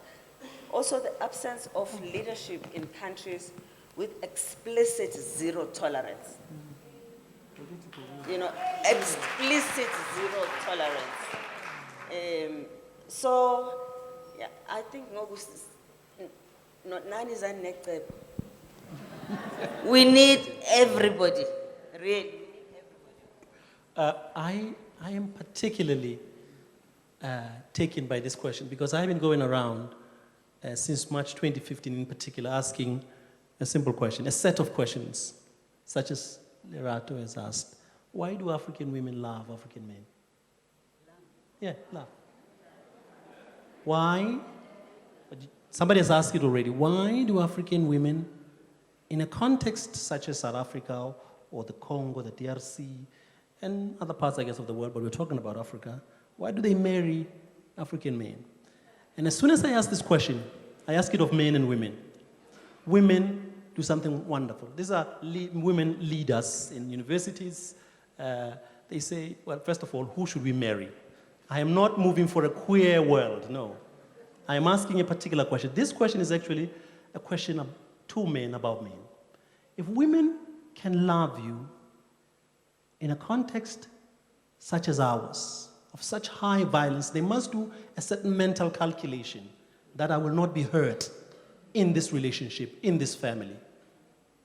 So it's a question about masculinity, really. It's a question to men about, think about how women love you in spite of this, in spite of the fact that close to 50%, 43% in some studies of women will be hurt in their families, in their relationships. So here's a second thing, and I'm really awed that Ms. Mlambo-Ngcuka has said that we actually don't have a panacea. We don't have a tablet that will solve this.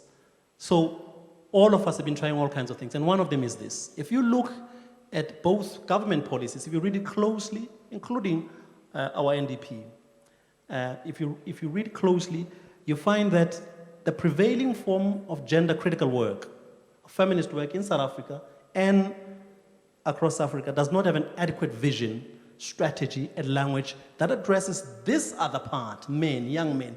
So they don't have a space in the future where women are empowered and they're fabulous and they're great, they're feminist for men generally and young men. So this is another thing we have to do. We have to create a language in our policies, in our curricula, in our work, in our research, for a space for these young men, particularly in a country such as South Africa, where you see in Witbank, wherever you see them sitting at corners without work.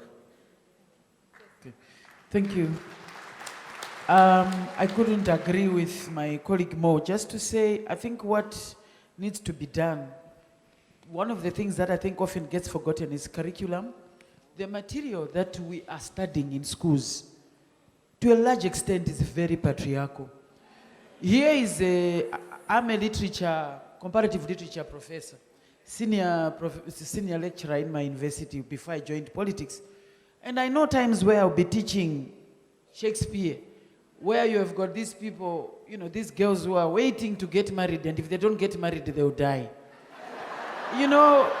This is a problem. We need to deal with this. We need to depatriarchalize our curriculum and be talking and showing the strong women of this country. The second thing, no, I'm serious. I mean, I've watched governments talk about budgets and then they go and teach. You know, I look at my syllabus and it's scary, the kind of patriarchy that I'm making students imbibe. They are looking at people who say, who discovered these all men? As if there were no women. Who discovered whatever? It doesn't make sense at all. The second thing I think what needs to be done is to work with the triangle, which I want to say, I'm very grateful for UN Women for having helped SADC Women Caucus, which I'm chairing, and also the Malawi Parliament, to work with chiefs and to work with religious leaders.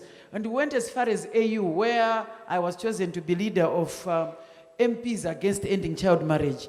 But it wasn't with us Parliament leading it, but working with indigenous institutions. I think we need to do that, and there's no way to overemphasize.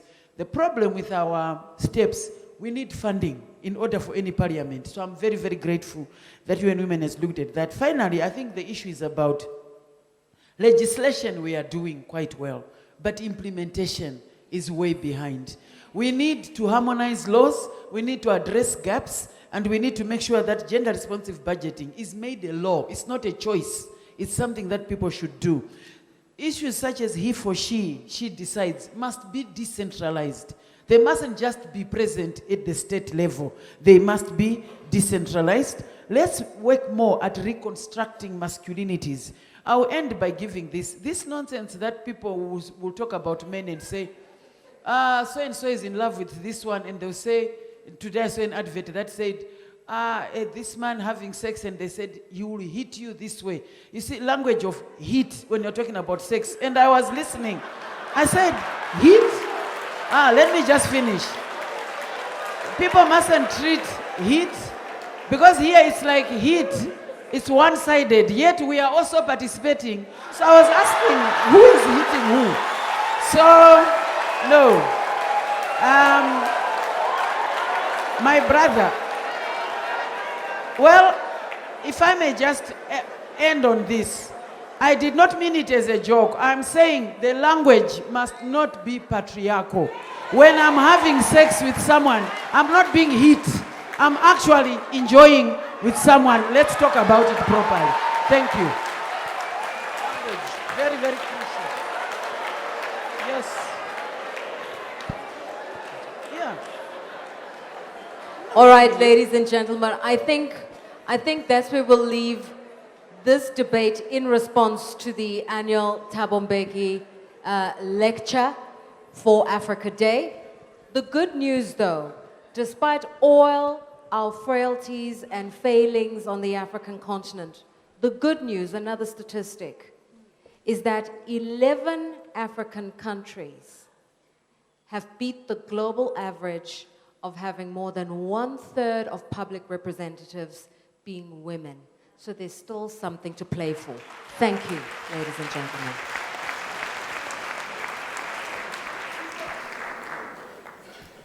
What a Friday. It's worth it. Now we're going to call upon stage our own colleague and staff member from UNISA, who's an artist and a poet, Natalia Wamolebadzi.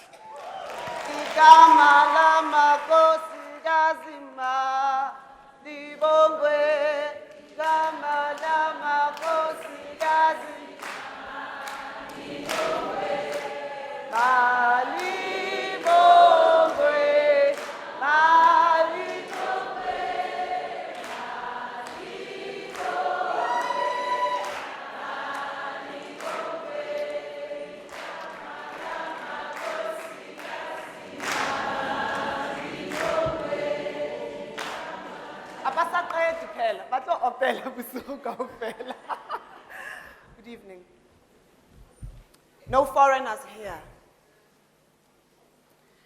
This woman is a city that carries no foreigners, only indigenous plants of this world.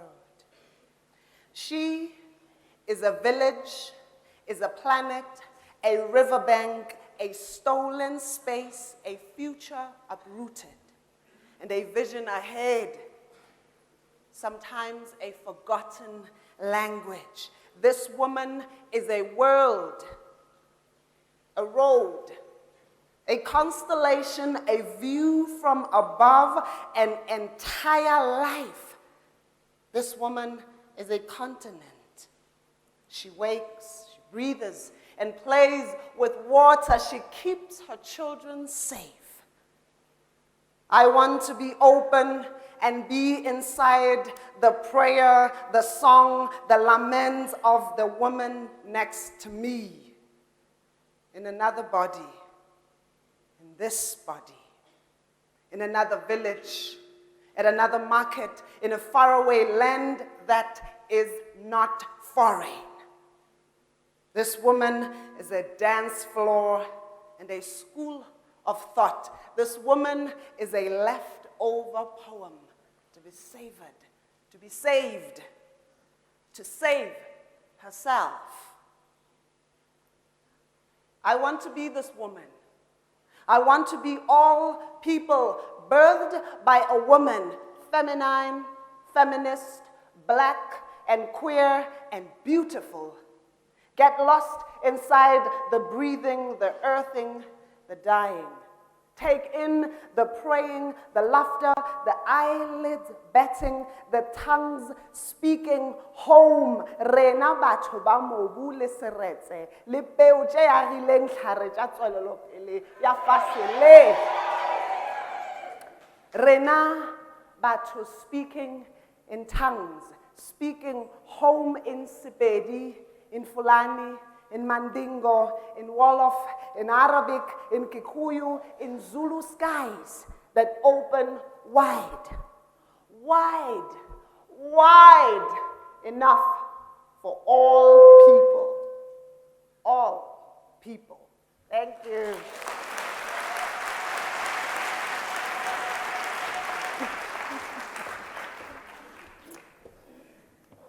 That's not part of her job description. She works with books in the library, that's why she behaves like that. Our penultimate moment, we've been waiting for the moment. We had the first moment with Dr. Mlambo-Ngcuka. Now we have our statesman, our former statesman, our proud UNISA Chancellor, Dr. Thabo Mbeki, to come and give us thanks.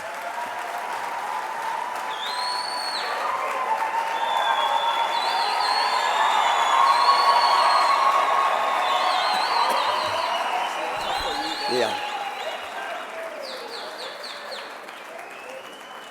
Yeah, thanks a lot.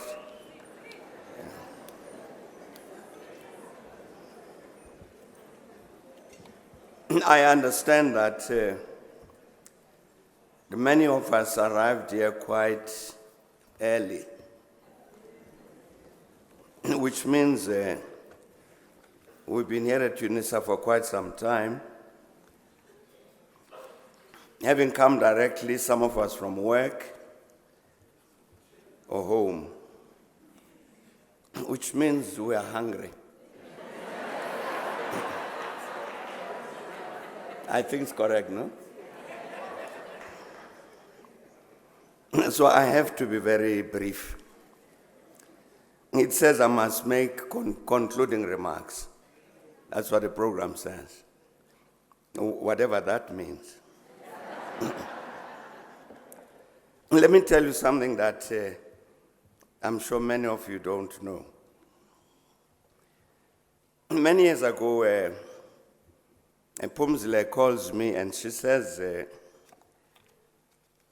she's been approached to take over this job at the UN as a leader of the UN Women. And what did I think? So I said, I think you should take it. And she did.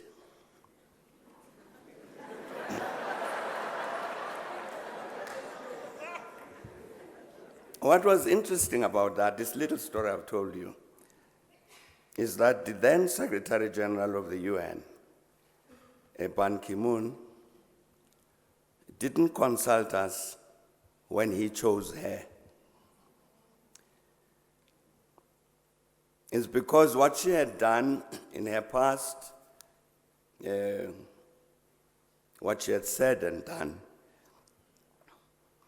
had communicated itself to the Secretary General of the UN, such that the Secretary General, without consulting any one of us, said, I want her to come and head UN Women.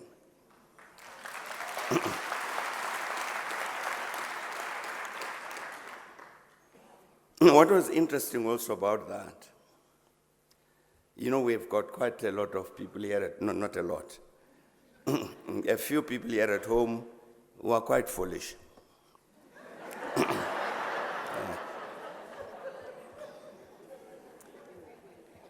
And some of these foolish people contacted Ban Ki-moon to object to his choice. And he said, I am not going to listen to foolish South Africans.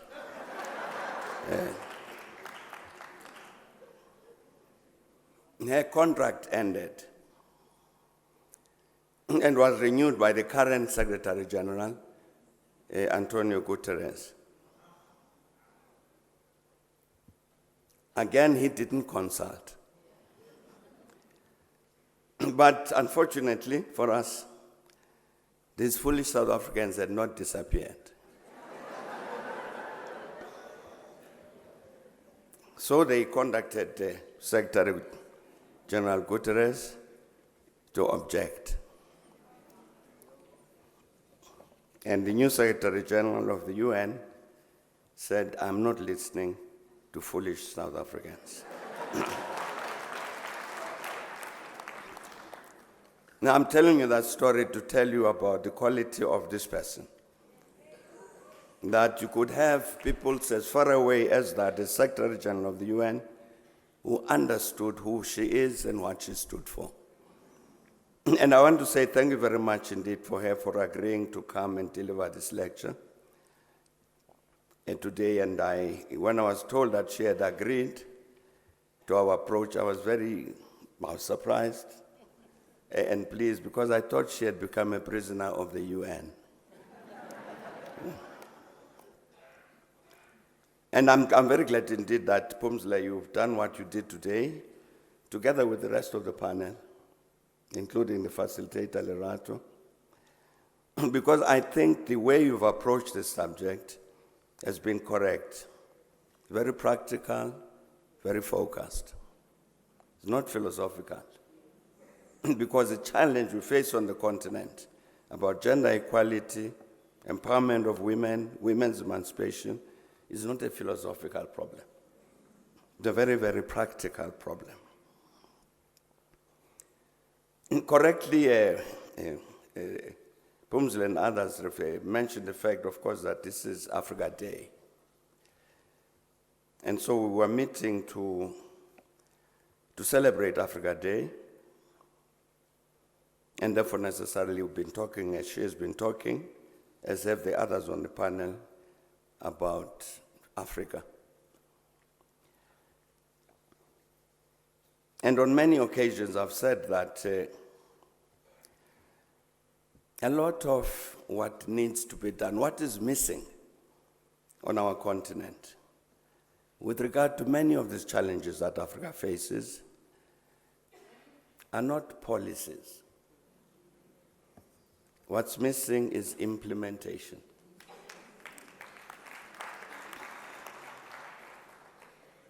There's a protocol which was adopted, which came into force in 2005 on the African continent. It's called Protocol to the African Charter on Human and People's Rights, on the rights of women in Africa. A very, very important document.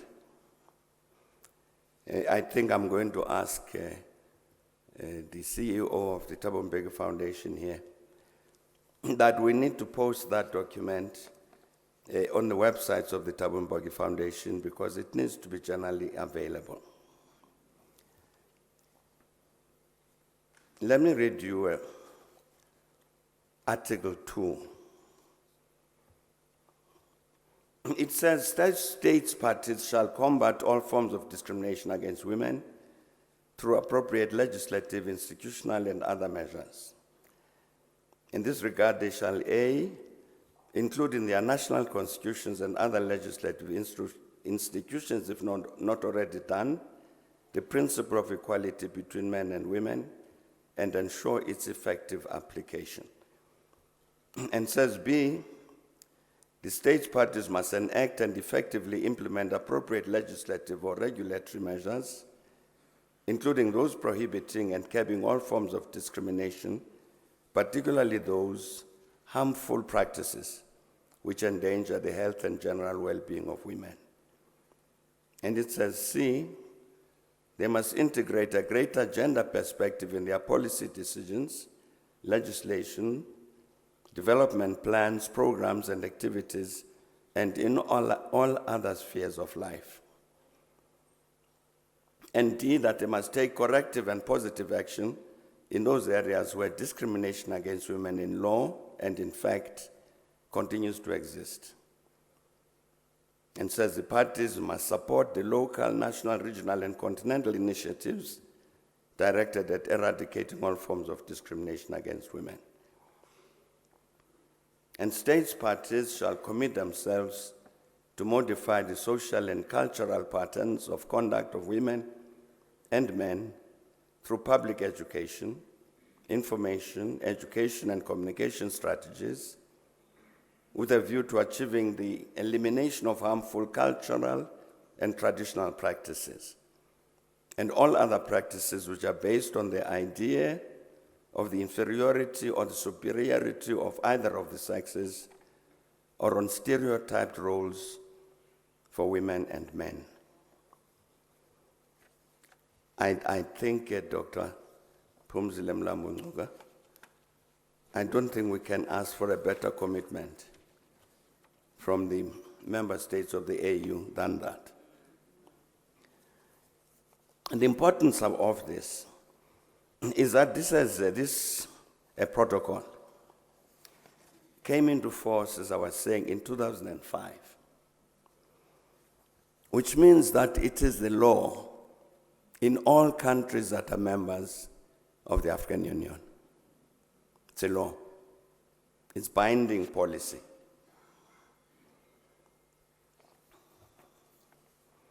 And then Phumzile mentioned the African Gender Scorecard. The African Union did a scorecard, an African Gender Scorecard 2015. And one of the things it says, which has been mentioned, a review of the economic performance of African countries reveals remarkable economic growth in the past decade, averaging 5 to 7% and boasting 6 out of the 10 fastest growing economies in the world, which has been mentioned. And then talks about a promising outlook that is expected to continue into the future. And then makes this important observation. That's the Africa Gender Scorecard 2015. It says this rosy picture about this economic growth and so on. This rosy picture masks greatly alarming gender inequities and exclusion in the core sectors driving this economic growth, with negative multiplier effects on women's socioeconomic and political empowerment. It says gender parity in education at secondary and tertiary levels in Africa is alarmingly low, with women science researchers reported to stand at 33%, being only 33% only, being the lowest in all developing regions. And it says it is tragic that if the current rate of progress continues unchanged, it will take Africa 81 years to reach gender equality, having overshot Agenda 2063 by 33 additional years. The rosy picture about Africa rising is that it hides this reality of alarming gender inequalities, and exclusion. I think, given the manner in which our lecturer and the panelists have approached this matter today, I think all of us as we leave, we surely must live with this message that we know what is wrong. And we know, as I'm saying, that even this African continent has correct policies to address this matter about gender equality. What's missing is us in action. As Phumzile was saying, we do need to come to this point, really, of acting, consistent with the policies that we have, responding to the reality that we know, to make sure that this one issue, which is central to Africa's progress, is central. The matter of gender emancipation, women's emancipation, gender equality, that this matter is indeed addressed. And the issue, I think, is entirely in our hands. It's entirely in our hands because I think when we ask ourselves the question, with African countries having adopted these policy positions, why is it that 10 years after the coming into force of that protocol on women's rights, 10 years later, same African Union reports the negative outcome that we've achieved? I think what it tells us is that our governments will not act on these things until we, the people, act. Thanks a lot.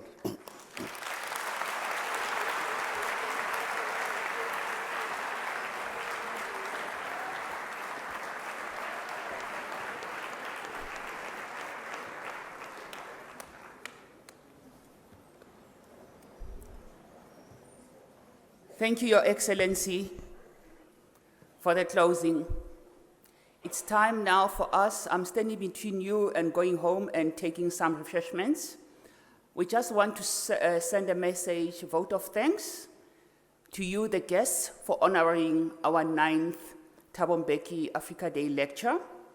Also, thanking again once more our Excellency, Dr. Thabo Mbeki, Prof. Mandla Makanya for hosting us, the trustees and CEO of the Thabo Mbeki Foundation for your support and continued guidance in this event, the Council and extended management of the University of South Africa, our poets, Chigo and Natalia, our panelists with the guidance and facilitation of Lerato Mbele Roberts, our esteemed guest.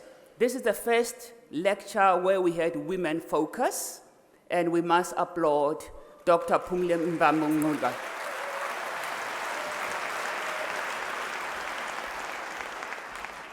We could not have done this without our support services, security personnel that you saw all over us, fire and emergency services, because you'll never know what would happen, our organizing team that you saw outside and the ones who sent the invites out, and in particular, our catering team that are going to ensure that we are served quite well after having a long day. We wish you a blessed weekend, travel safely, travel mercies, and thank you. And we would urge for you to remain where you are so that the delegates, our esteemed guests from the first row, can actually go through to that side. Thank you very much.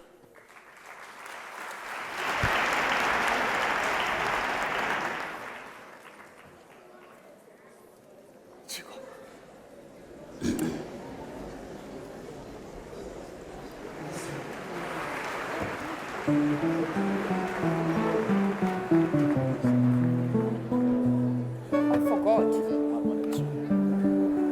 forgot the most important thing. Where are you going to eat?